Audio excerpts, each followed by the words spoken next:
Nung hindi ako nagparamdam, hindi rin naman ako hinanap. So at least, I found an answer.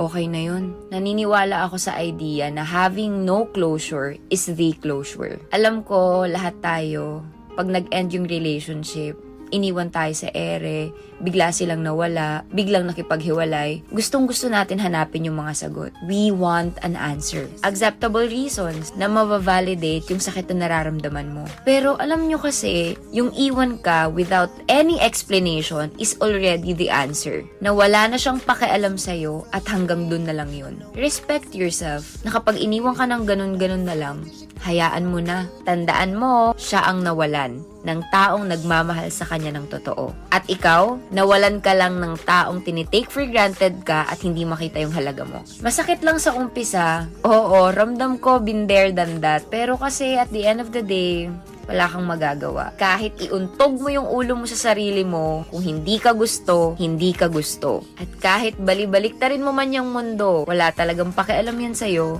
kung ayaw niya sa'yo. At hindi niya makikita ang halaga mo kasi never niya naman talagang tiningnan yun.